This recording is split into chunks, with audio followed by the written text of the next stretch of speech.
पूजन का विधान है, उस विधान में कोई गर्म चीज की महत्वता नहीं है क्या? कोई गर्म चीज की महत्वता? फिर भी दुनिया के लोग अपनी बुद्धि लगाकर माता की जब पूजन करने जाते हैं तो वहां अगरबत्ती भी जलाते हैं और दिया भी जलाते हैं। अब एक तरफ तो तुम माता को ठंडा पानी का भोग लगा रही हो, एक तरफ तो ठंडा भोजन चढ़ा रही हो, एक तरफ तो ठंडे का प्रयास कर रही हो, और ऊपर से माता को तुम दिया लगाकर अगरबत्ती लगाकर तुम माता को सम्मुख में गर्म तत्व को प्रदान कर रही हो, और फिर आकर कहती हो कि मेरा बच्चा क्यों बीमार पड़ता है, मेरे पति को आगे बार बार ये कष्ट क्यों आता है, घर में लोग चिड़चिड़े क्यों हो जाते हैं, घर में लोग क्लेश क्यों करते हैं, आखिर कारण क्या है? तो कारण तो तुम खुद हो कि जो चीज लिखी है वो ना करते हुए दुनिया जो कर रही है तुम वो करना चाहते हो। तुम भगवान की पूजन उस विधान से नहीं करना चाहते जो विधान शास्त्रों में।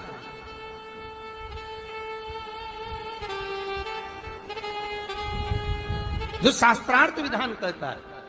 महाराज, शीतला माता की पूजन में कहीं ऐसा लिखा है कि तुम दिया लगाना, अगरबत्ती लगाना? शीतला माता की पूजन में लिखा है 1 लोटा पानी लेना, उस जल में पुष्प आदि लेकर माता को ठंडा भोजन का सुंदर भाव से माता का स्नान कराकर पूजन करना, अर्चना करना, कुंकू चावल रोली मोली जो चढ़ा सकते हो, चुनड़ी वस्त्र आदि जो चढ़ाना हो चढ़ाओ, पर यह नहीं लिखा कि तुम दिया भी लगाना कि अगरबत्ती भी लगाना, क्योंकि गर्म तत्व वहां चाहिए। माता वो शीतल है, शीतला।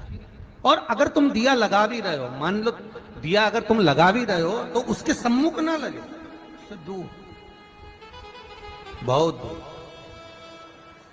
ठंडे समय में, शीतल समय में शीतला माता ने ये नहीं किया कि रोटी बना के उठो और थाली लेके लाइन में लग जाओ। तुम देखना, शीतला माता की पूजन करने लोग जाते ना शीतला सप्तमी, शीतला अष्टमी पे, बस 11 बजे तक तो रोटी बनाती रहेगी, सामान बनाती रहेगी, 1-1.5 घंटा में ठंडा हुआ, 12:30 बजे उठ के सीधे लाइन में लग जाएगी, जल्दी से पूजन करके सो जाऊंगी, काम खत्म। शीतला माता ने भी सोच लिया, बस तूने मुझे बेवकूफ बनाया, अब रुक जा तू।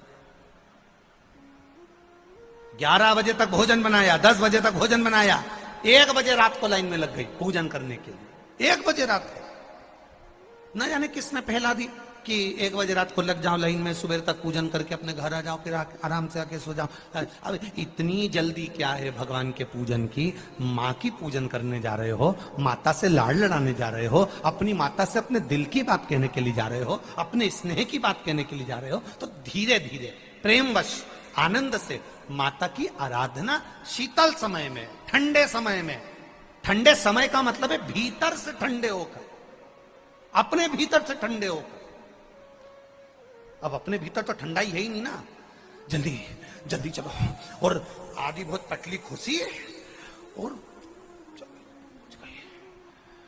और एक इतना बड़ा कपड़ा थाली पे ढाक ढुका के लाइन में खड़ी है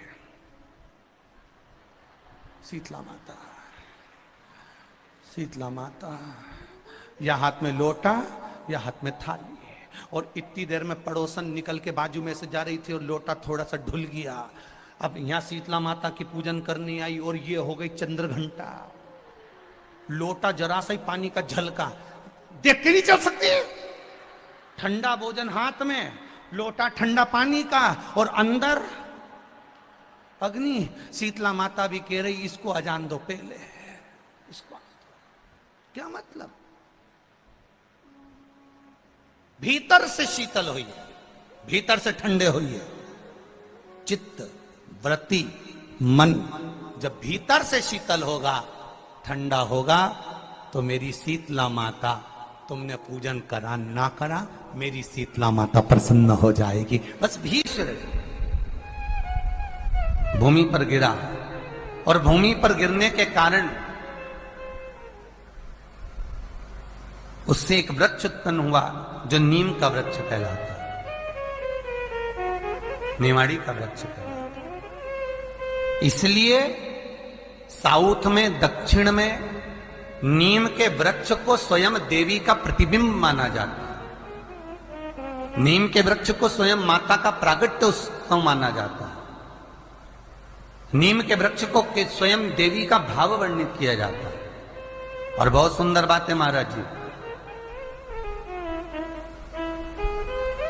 जिसके शरीर में माता निकल गई हो, दाने दाने पड़ गए हो पूरे शरीर में, बुखार भी बहुत तेज आ रहा हो और पूरे शरीर में माता जी निकल गई हो, एक लोटा पानी जिसके शरीर में माता जी निकली है उसके पास में रख दो और वो पानी उठाकर नीम के पेड़ में उस व्यक्ति के ऊपर से 7 बार उतार के नीम के पेड़ में डाल दो। 3 दिन के अंदर उसकी माता जो शरीर में निकली हुई है, दाने दाने पड़े हुए हैं, जो बुखार बहुत तेज आ रहा है, उसमें धीरे धीरे आराम मिलना प्रारंभ हो जाता है। यहां तक शास्त्र कहता है कि किसी व्यक्ति को अचानक बहुत तेज बीमार आ गया, बहुत तेज बुखार आ गया, या एकदम,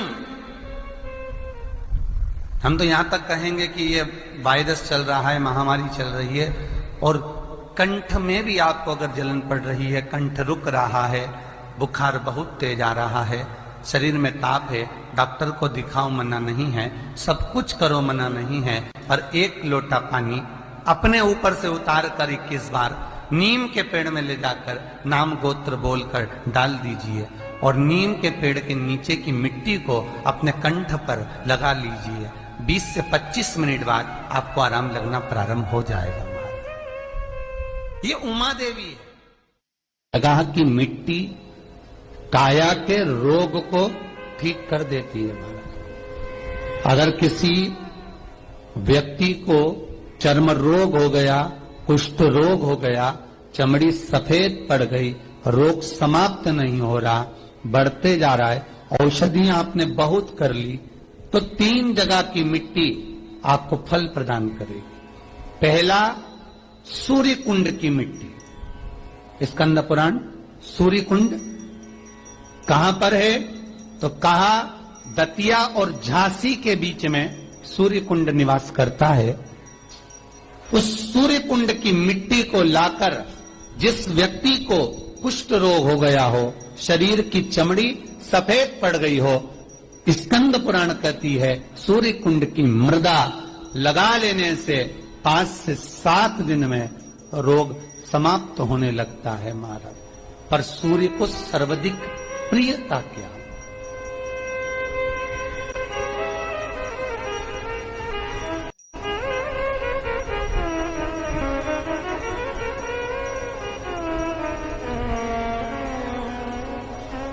सर्वाधिक प्रियता सूर्य को क्या? क्योंकि सूर्य तपता है, तो उस तपन को मिटाने के लिए सूर्य देवता के शरीर पर गाय का घृत मला जाता है।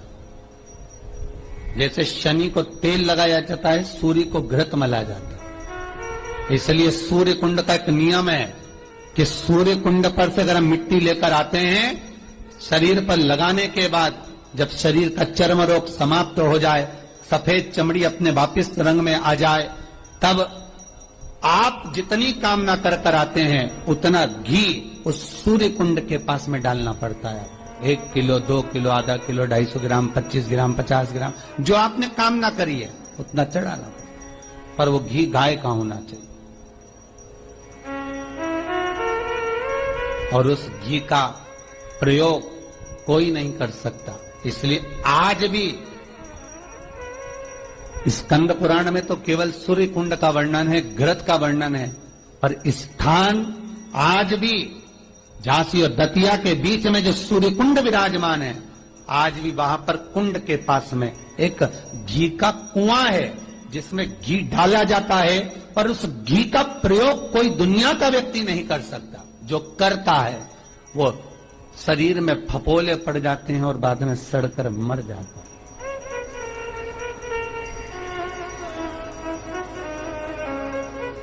घृत है, पर गंध नहीं, घृत है।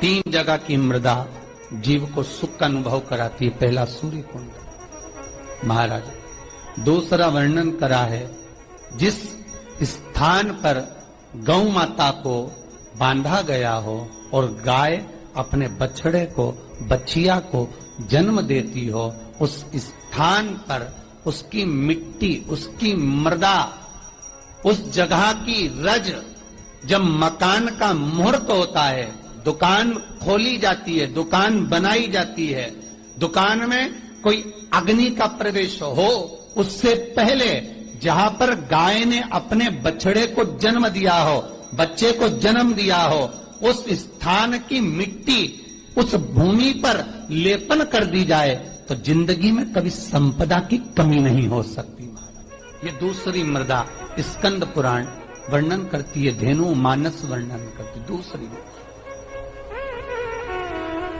गीता प्रेस गोरखपुर का गो अंक वर्णन करता है। जहां पर गौ माता बंदी हो, जहां पर गौ माता नित्य स्मरण करती हो और गाय के बच्चों का जन्म होता हो,